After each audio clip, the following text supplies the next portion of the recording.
Hello and welcome to Active Dogs. My name is Val Darts. I'm a dog trainer here in Ventura, California. Today's video is going to be a little bit about a training, actually a huge part of a dog trainer that every dog owner should know. And I am making this video because people will hire a dog trainer and expect miracles. But this video is going to be the part that you will need to do, okay, to actually have the training work. Okay. All right. A lot of the dog trainer is basically most of the work the people who live with the dog need to do. Okay. And if you guys are not willing to do that, think twice before getting a dog. All right. All right, guys, I am going to give you 16 points on how to keep your dog that is already trained a good dog, or how to raise a good dog, okay? And watch until the end because number 15 and 16 are very important. All right, let's begin. Number one. Number one is a schedule. Dogs love structure. Any changes, the dogs might develop some kind of anxiety or just start making wrong decisions. Okay, now, I know so many people who are like, yeah, the food is there, like the dog is really finicky. No, you say when it's time to eat and you make that schedule. Okay, so I maybe should have called this video how to be a good leader, how to become a leader for your dog, because for the dog, they need to know that everything comes from you. The dog needs to see you putting that food down, okay? And if the food is just laying around, no bueno. The same thing comes with walking schedule, affection, training schedule, everything. Everything should be on a schedule that will make your dog more relaxed because it knows when to expect it coming. 2, it will create a structure in a dog's life and they will know who gives them that food. Right? Next, number 2, no toys or treats laying around the house. Just like the schedule for the food, for walks, you take the toy out, you make the dog work for it. The same goes for treats. When you start giving your dog treats on regular basis just because they didn't attack your friend who is coming over, or I actually I keep seeing this lady, she keeps giving her dog treats for everything. And I'm a very positive reinforcer, but the dog beating like her granddaughter, and now she has to board the dog every time her family comes over. And she's like, well, no, this is why I'm making this video, okay? So when the toys, treats laying around the house, there are so many things can go wrong with the dog. He might simply just lose the interest for toys because if they're always available, they're not that fun. It's so much better to like maybe have one toy, like give him some toys when you leave, give him something to do when you leave. But don't have the whole house is the dog's world. No, like he needs to know his place. He needs to be able to sometimes just relax, okay? So again, take away the toys. When you give the toy, he knows it's coming from you. Number 3, affection. And what I mean by this, we all love our babies. And so do I. I have the most adorable German Shepherd. But if you constantly give the affection to your dog whenever he demands it, guess what's gonna happen? Those demands are gonna become stronger and stronger, and there is a possibility that one day, when those demands are not met, he might even do something stupid, like bite you. Okay? I'm being a little, like I exaggerate things, but those things actually happened to people that I know or maybe I have heard of. Okay? All right, let's continue. Number 4, space. Just like food, toys, affection, walks come from you, so does space. What do I mean by that?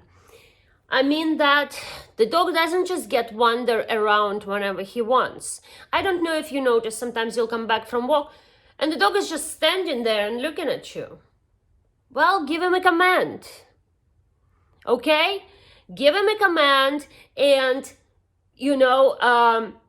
tell him what to do. Tell him to go place, to go lay down, and you'll be surprised as soon as he lays down, he'll pass out. But don't let the dog just wander around the house, unless it's already, a grown dog, he'll just go find a place and lay down. But don't let a young dog, especially if the dog is like under the age of 2, which is, I am flowing into number 5 over here. The young dog that hasn't become an adult dog yet, the adult dogs are already established, right? If you got a puppy and you train him and you implemented all the tips that I gave you, the dog is already established. You can trust him that he is not going to make wrong choices. Now, when you have a puppy or a young dog that is still kind of like, oh, what's that? Let me go chew on that. Chewing is so rewarding for the dog, so rewarding, okay? So, basically, make sure that you keep some boundaries in your house. If the puppy is young, make sure you have a designated area. This will prevent the dog from making mistakes and repeating those mistakes and making those mistakes a pattern, okay? Because dogs have instincts and then they have a learned behavior, okay? And before you know, counter surfing is going to be a part of your everyday life. All right, that's where I'm going with that. Now, number 6, when the dog makes a right decision. For instance, if you see a dog going, looking at that table, that base of the table and thinking to chew on it, and then changes its mind, OMG, this is when you pull that tug of war, reward the dog with a good game for making a great decision. Always reward the dog for good decisions, and you can startle the dog out of the bad decision, okay? We will come back to that later. All my points are like all over the place, but I do not want to lose anything here. Number 7 is going to be for people who might have several pets in the household. Okay, so when you have several pets in the household, it's very important that all the pets have the same rules, okay? Besides, if it's a cat, yeah, it's probably gonna go on furniture. But again, guess what? If the dog sees the cat going on furniture, it's probably gonna go on furniture. But this is not what I'm talking about here. I'm talking about household safe with several dogs, and there's one puppy, right? And there's like an adult dog. Everything is going great, and then all of the sudden, once the puppy turns into adolescent or an adult dog, there's problem might start. So what you want to do as a good leader, you want to make sure that all dogs know that you are the one that controls everything. And if you already implemented all these first 6 steps that I've given you, that's already probably going to be established. But if it's not, like if maybe you adopted a dog, whatever, you basically need to control also the interaction between the animal. What do I mean? When 2 dogs just come together mutually and they can play and they're doing good, that's fine. But if one dog is sleeping, another one come nudging the dog, you take the both animals and you move them to different spot and you separate them. That will just show them that you're not going to take that plane when either you don't want them to play or when one of them is sleeping. You're the one that is in control. Basically, that can prevent some actually, aggression, dog on dog aggression within your household, and especially with kids. Then you definitely have to control that, okay? Because there is a lot of households where it's always a war. And that step will help you prevent that war. Number 8, to be polite. If you want a polite dog, you need to teach your dog impulse control. What it is? Well, you going for a walk and dog just wants to badge out of the door. You make that dog sit and wait until you get out and give him an okay command. This teaches that the same thing goes with food. You make the dog work for food, perfect. But then also when you do put that food down, make him wait a second. He really wants it. But he needs to learn to control his impulses. And if that lacks, next time he wants to jump out, and pull you over, knock you over because he saw a squirrel, that's also an impulse. But if the dog has learned to control its impulses, your life will be a lot easier, okay? Next, I do not recommend to ever feed the dog from the table. Why? This is a main complaint that I get from the customers. Counter surfing, trying to steal the food from the table. We cannot have a dinner without the dog pawing us or something. You have to understand, dogs will learn. If something is rewarding, they will do it, okay? So if you feed the dog once or twice from the table and then you have guests over, don't expect the dog not to sit there and salivate on your guests, okay? So I highly recommend not to ever feed the dog from the table, okay? You can either feed the dog, I would always feed the dog. I kind of put the food for the dog and eat myself. A lot of trainers will be like, well, you need to eat before the dog. Not necessarily, as long as everything else is there in place. If you feed your dog at 5 o'clock, you're not going to be sitting there and having a dinner at 4, okay? All right, so whatever it is, I would not recommend feeding the dog from the table. Next, that I already mentioned, is to make the dog work for the food, okay?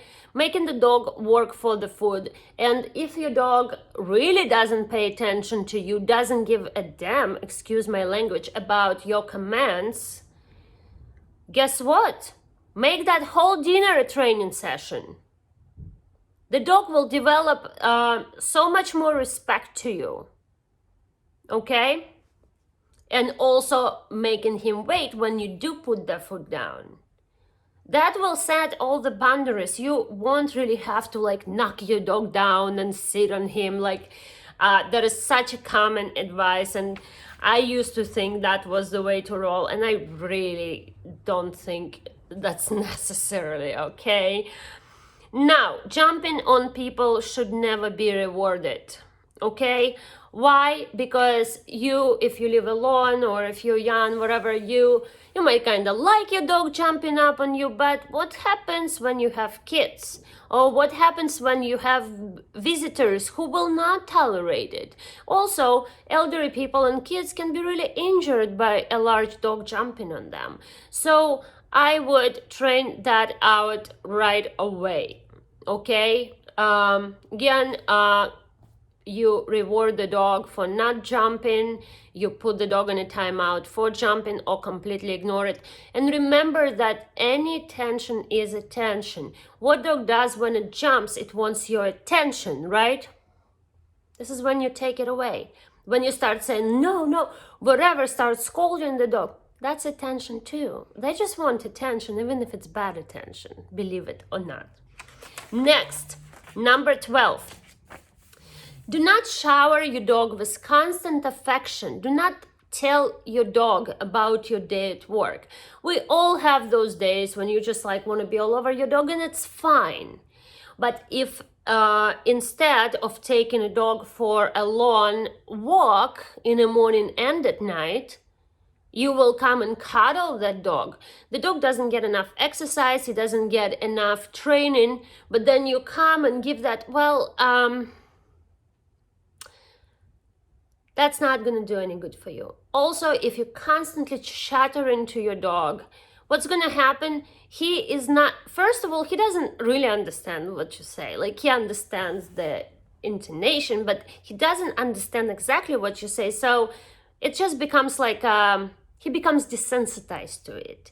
So when you give a command, he's already going to like start ignoring you more because you talk so much to him. Okay? So if you say less but spend more quality time with the dog, that will really help the dog to actually pay attention when you do say something, to actually enjoy the affection when you do give the affection. Okay? Not to expect it all the time 24/7. All right? Next is number 13. Number 13, if the dog does something, like I like to say, there is like a misdemeanor and there is a crime. So like maybe like counter surfing is a crime, maybe like showing some kind of not aggression, but like being pushy to the guests, you know, jumping on a guest, or God forbid biting, right? Anyhow, you want to startle, or if you see dog is about to chew on something, you want to startle them out of it. You say no, but no needs to be followed by consequences regularly. For dog to learn when he hears no, oh, he should not do it, because he's going to a timeout.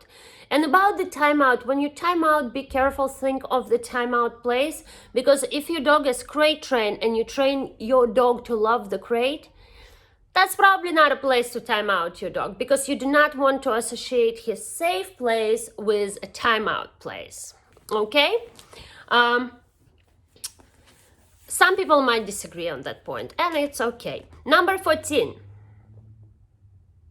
If your dog starts getting too pushy and demanding, for instance, again, you're sitting and doing something, your dog comes up to you for affection, you ignore the dog and he starts barking.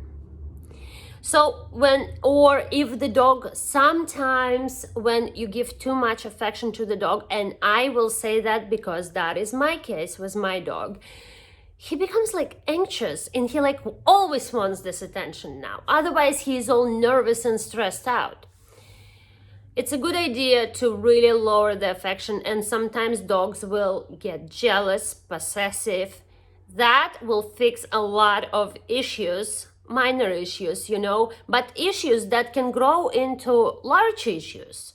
You know, lower that affection to one affection a day, and all the attention to the attention during the walks, attention during the train session, affection during the train session, and then ignore.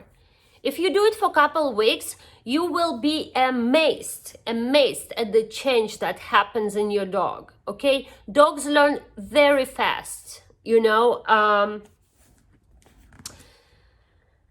Number 15, which is very, very important, and for some reason people don't follow up with that. You train the dog, say you hire a trainer. The trainer does his job, the dog is trained. You're like, okay, my dog is trained, it's all cool. And you just live your life and you go on walks, whatever. Well, the dog forgets things. So I really, really recommend to do training sessions every day, because when you do training session, then you pull out the toy and you play as a reward, or you give your dog a treat, you know, that is going to have the value. That's how you bond with your dog. This is how your dog learns how to pay attention. But if instead of those training sessions you come and just cuddle your dog all the time, it's not going to do any good. So I highly recommend, even if your dog is fully trained, even if you boarded your dog, you have to continue on training your dog. Okay, this is a part of being a dog owner. This is a part of bonding with your dog, and both of you, I promise, both of you are really gonna enjoy that. And number 16 is the most important one. Without that one, all of it is just words and it's not gonna work. Consistency. Consistency must come from you. Consistency must come from the entire household. Why I say that? There's so many families out there. There will be one person who is really good in training and following all the rules, and there is another person when it's like, it's like a good and bad parent, like in the kid's eyes, like, oh, my mom is so strict, I'm gonna run to my dad, or vice versa. That's what I'm talking about. Entire household must agree on the rules, on the structure, and follow through very well. That's going to be good not only for you and the dog. Remember, it's not the dog. Guys, if you liked and enjoyed this video, please follow us, subscribe, and comment. What would you like to see next? What questions do you have about dog training, about dog well-being? And I will see you again next week, and have a great week. Bye-bye.